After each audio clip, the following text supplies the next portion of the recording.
Good evening. मैं संतोष sir सभी का तहे दिल से अभिनंदन और स्वागत करता हूँ। टेट की श्रृंखला चल रही थी, उसी कड़ी में बढ़ते हुए आज हम लोग देखेंगे बुद्धि का एक महत्वपूर्ण सिद्धांत है। ठीक, एक एक सिद्धांत हम लोग क्रमबद्ध रूप से देखते चले जाएंगे जो टेट के दृष्टिकोण से महत्वपूर्ण है। तो आज देखेंगे हम लोग एसआई मॉडल या एसओआई मॉडल। ठीक है, देखिए एसआई मॉडल दिया था जेपी गिलफोर्ड महोदय ने। तो इसको विभिन्न नामों से जानते हैं। इसको कहते हैं सम्मिलित सिद्धांत या संरचनात्मक सिद्धांत या त्रिविमी सिद्धांत या SOI model structure of intellect model या SI model structure of intellect model या कहते हैं three dimensional theory of Guilford. ठीक, तो अगर यहां से प्रश्न पूछता है कि एसआई मॉडल किसका है तो जेपी गिलफोर्ड का। संरचनात्मक सिद्धांत किसका है तो जेपी गिलफोर्ड का। त्रिविमी सिद्धांत किसका है बुद्धि का तो जेपी गिलफोर्ड का। इसको याद रखिएगा। यहीं से सीधे सीधे टेट में बहुत आसान प्रश्न पूछते हैं। टेट में सीधे सीधे प्रश्न पूछते हैं, बहुत आसान प्रश्न पूछते हैं। ठीक है, अब आगे बढ़ते हैं हम लोग।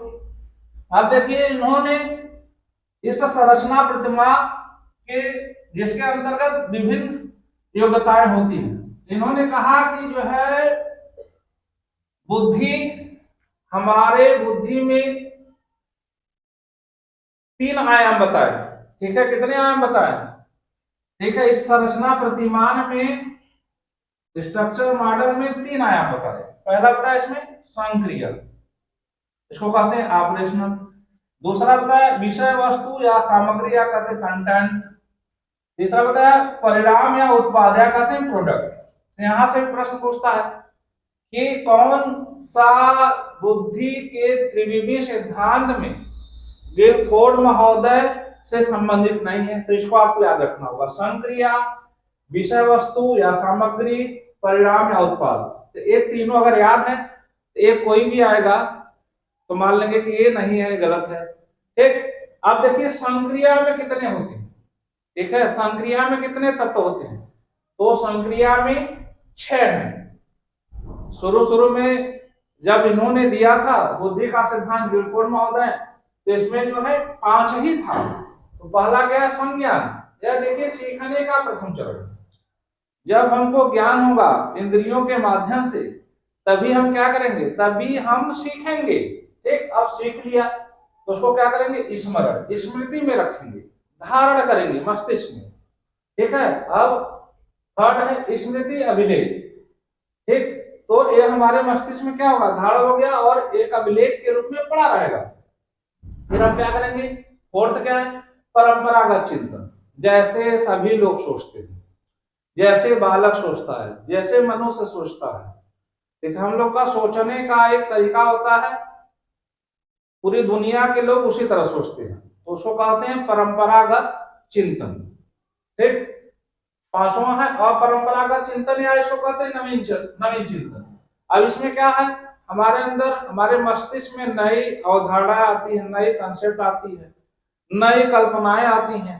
ठीक है, और लोग क्या करते हैं, अलग अलग तरीके से सोचते हैं, तो इसको कहते हैं अपरंपरागत चिंतन या नवीन चिंतन। तो 1998 तक, ठीक है, 5 ही था, लेकिन 1998 के बाद संक्रिया एक बढ़ गई, मूल्यांकन। मूल्यांकन का तात्पर्य क्या होता है, तथ्यों के आधार पर निष्कर्ष निकालना। ठीक है, सारी चीजें हो जाती हैं तो लास्ट में हम क्या करते हैं, निष्कर्ष निकाल देते हैं, तो उसी को कहते हैं हम मूल्यांकन। तो 1998 के बाद यह बढ़ गई।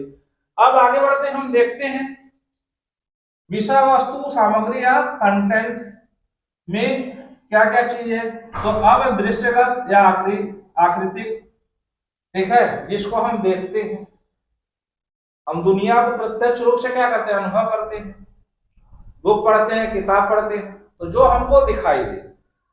दूसरा श्रव्यगत, जो सुनाई दे, बहुत से चीजें हम सुनते हैं, बहुत से अवधारणाएं सुनते हैं, तो उसको कहते हैं श्रव्यगत। फिर संकेतात्मक, जो चिन्ह के माध्यम से, संकेत के माध्यम से सीखते हैं, तो उसको कहते हैं संकेतात्मक। भाषागत, ठीक है, जो भाषा के द्वारा आदान प्रदान होता है, ठीक है, कोई हमसे बोलता है, हम किसी से बात करते हैं, कुछ इनकी शैली सीखते हैं, कुछ अपनी शैली हम देते हैं, तो इसको कहते हैं भाषागत। और व्यवहारिक, अब देखिए पांचवा व्यवहारिक, ये 1967 के बाद जोड़ी गई।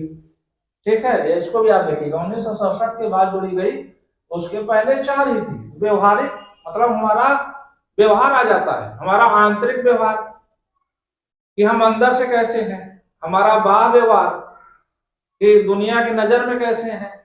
ठीक, तो आंतरिक बाह्य व्यवहार दोनों आ जाता है, 1967 के बाद जोड़ी गई। अब आते हैं, हम देखते हैं परिणाम या उत्पाद। अब इसमें अब बहुत सी चीजें हमारे पास आती कैसे हैं, तो उनको हम कहते हैं सूचना की इकाइयां। बहुत से सूचनाएं विभिन्न माध्यम से हमारे पास आती हैं, तो उनको कहते हैं सूचना की इकाइयां। फिर उन इकाइयों के क्या होते हैं, वर्ग, इकाइयों में संबंध होते हैं, थर्ड है।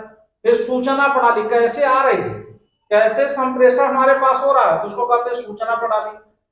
फिर प्रत्यावर्तन प्रणाली, ठीक है, कैसे ट्रांसफर हो रहा है, सूचना का ट्रांसफर, आदान प्रदान कैसे हो रहा है।